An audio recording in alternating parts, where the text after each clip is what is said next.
So this is the old town, we are inside, and we are standing right next to the cathedral. The first church and the main church which existed here in the old town.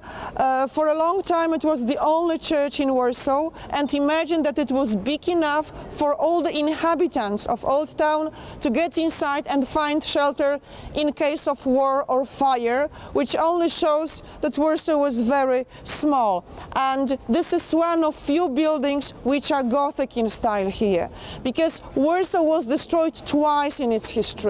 During the Second World War and earlier in the 17th century during Polish-Swedish wars. And after this destruction in the 17th century, everything was rebuilt in a Baroque style.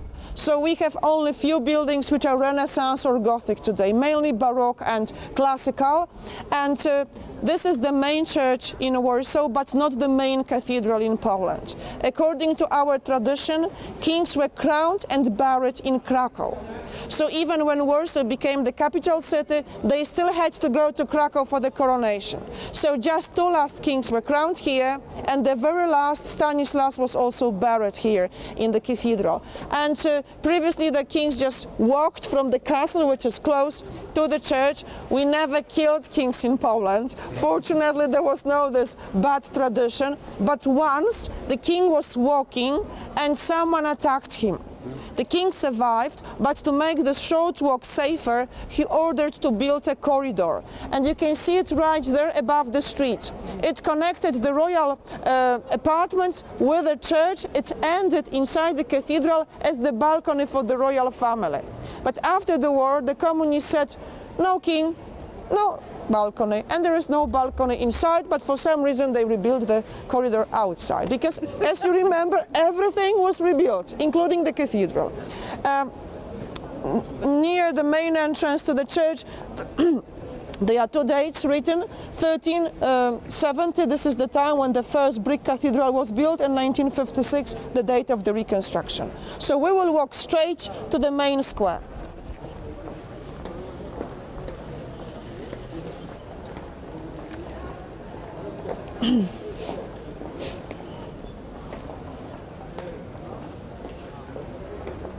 Ladies and gentlemen, we have left the old town already. When you look behind, you can see this gate, which we call the Barbican Gate. There used to be three main gates to enter Warsaw. Only this one exists today. That was the main part of the city fortifications, and the Barbican Gate stood a little outside the walls. So the idea was this, that the soldiers could shoot along the wall, and they would kill those who were trying to get over the fortifications. On, let's say, outside, on our side of the wall, there used to be the moat, the river, which was connected with the main river. So originally, the old town was almost surrounded by the water. But when the main river changed its bed, the water here disappeared. And we never used these fortifications for defense. When we finally needed them, they were useless because the bullets could go over the wall.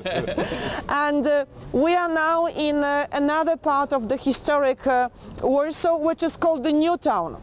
The old town was built in the 14th century, and that's why it's old. But already in the 15th century, there was no space inside the walls, and people started to settle down behind them. So soon they built another town, and they called it New Warsaw.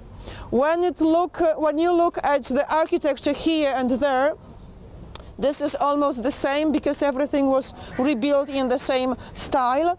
And in the new town, when you look in this direction, on the other side of the street, the first house with the iron balcony next to the umbrellas, this is the house where Marie Curie was born. Madame Curie, she was born here in Warsaw. Her Polish name was Maria Skłodowska. She was born in 1867, and when she was in her 20s, she left Poland. She wanted to study. And those days, most of universities didn't want women as students, as professors believed that girls had smaller brains and they shouldn't study for too long. They should rather get married and have children quickly.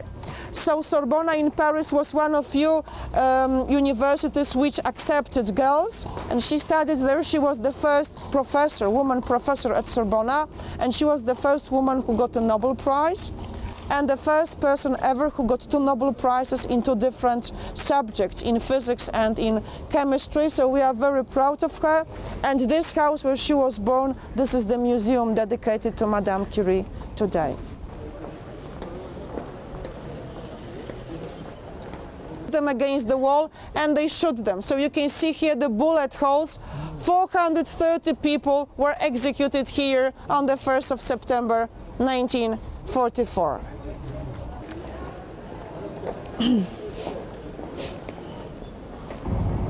Ladies and gentlemen, here you can see the monument to the Warsaw Uprising. This is one of the most important monuments in Warsaw, and it commemorates the fighters who fought for the city in 1944. The Warsaw Uprising started on the 1st of August 1944, and it lasted 63 days. It was the longest and also the most cruel battle in Polish history. Warsaw people tried to get rid of the Germans and establish here the proper authorities before the Soviets come with the communists, because the Soviet army, the Red Army, was approaching Warsaw. And the result of this uprising was the destruction of Warsaw and the death of many, many civilians. So you can see here 2 parts of the monument.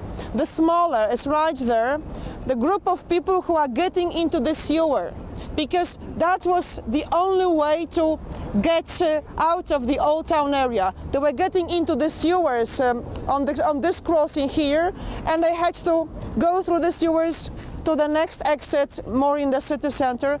And we estimate that around 5,500 people escaped from this area using the sewers. It was very dangerous because the Nazis started to drop gas and grenades into the sewers, so many people were killed.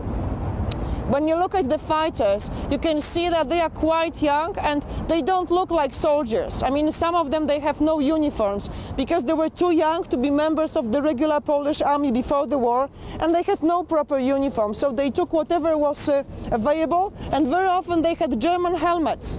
So then they put the Polish eagle, the emblem of Poland, or the white and red ribbons, which are Polish national colors, so they would be recognized. This is the last monument which was built in Warsaw under communism.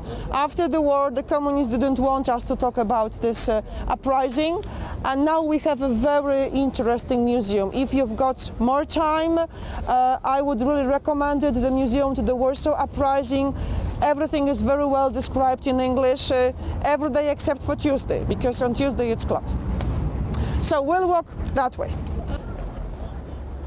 Thank you very much for your attention. The buses will take you to your hotels. I hope you will enjoy your stay here in Warsaw and that you will come back here maybe somewhere in future. Thanks a lot.